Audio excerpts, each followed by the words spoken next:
Today, we kick off our series, Future Of, with a high-tech way to improve your mental health. One San Francisco-based company is providing a friend to chat with. It just so happens that friend's a robot.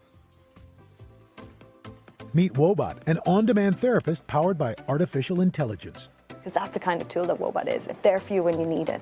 It's therapy at the touch of your fingertips, anytime, any place. Woebot is a sort of in-the-moment emotional assistant, friendly character that just texts you on your phone every day and says, hey, how's your day going? How do you feel? After years of clinical research at Stanford, psychologist Allison Darcy founded Woebot using the principles of cognitive behavioral therapy, or CBT.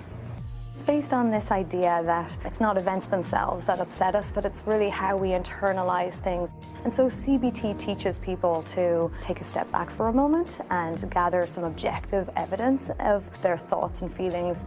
It's a very practical approach to mental health. Woebot engages in daily check-ins that can last anywhere from 5 to 10 minutes. Over time, the chatbot builds an emotional model of the user, helping identify distorted thinking.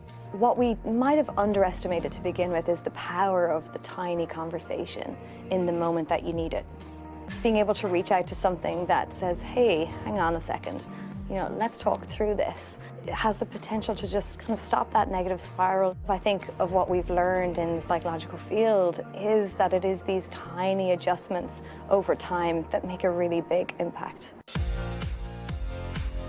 It's exactly what college student Shishi Feng was looking for after the pressures of freshman year left her anxious. I started researching for online therapy. That's when I came across Woebot. At first, Shishi used the app daily. He teaches you how to process your emotions and how to deal with them. Just a lot of tips and tricks. Today, she sees a therapist, but continues her relationship with Woebot. It's filling in the blanks whenever my therapist isn't available, and whenever I'm feeling really down or really anxious, really depressed, Woebot's kind of like this safe space for me to share my thoughts and feelings.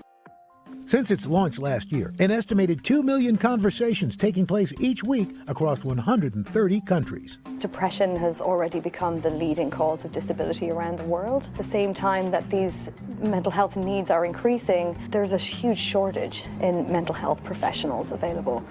Darcy hopes that Woebot can help bridge that gap.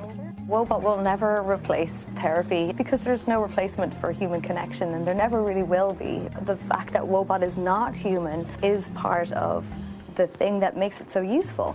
Sometimes it's easier for people to confide in something when they know it's not human.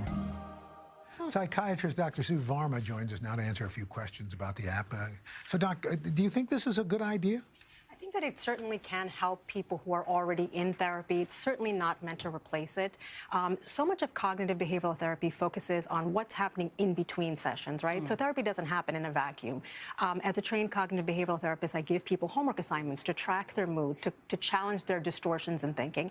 And this app can be a supplement. It's even for some people who are not sure about therapy, right? It's an entry point. And also it can be a booster for people who have finished a course of therapy. Cognitive behavioral therapy is meant to be time limited. It's evidence-based, it's solutions-oriented, and it really requires people to be proactively engaged.